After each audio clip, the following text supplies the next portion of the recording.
Chapter 17, The Portuguese explore the African coast. For centuries, Europe had traded with Asia. Spices, silk, precious stones, and other luxury goods traveled enormous distances before reaching European markets. But those trade routes were complicated. Goods might pass through India, the Middle East, and Mediterranean trading networks before finally reaching Europe. What if Europeans could sail directly to the source?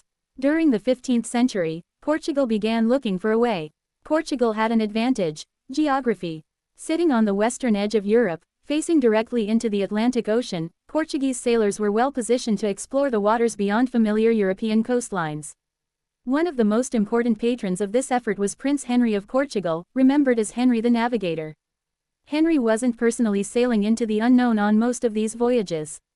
His importance came from supporting expeditions and encouraging Portugal's growing interest in Atlantic exploration. Portuguese sailors gradually pushed southward along the western coast of Africa. This wasn't one dramatic voyage into completely unknown territory.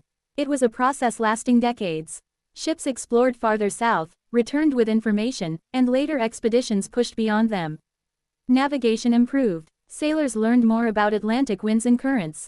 Portuguese shipbuilders developed vessels such as the caravel, small, maneuverable ships well suited to exploration.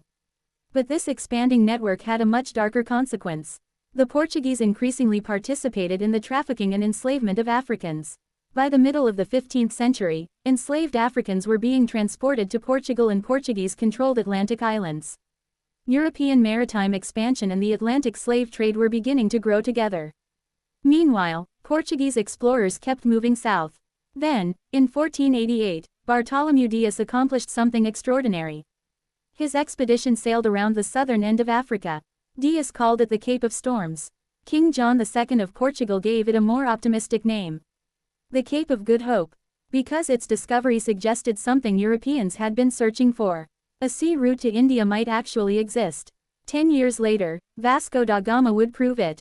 The Portuguese exploration of Africa's coast was changing Europe's understanding of the world. It was connecting oceans, expanding trade, building an overseas Portuguese empire, and helping create systems of exploitation whose consequences would last for centuries. The Renaissance wasn't happening only in Florence's workshops and libraries. Europe was beginning to sail beyond the boundaries of the world it had known. And the map was about to get much bigger. If you found this informative, there's a tip jar in the description. Thanks for watching.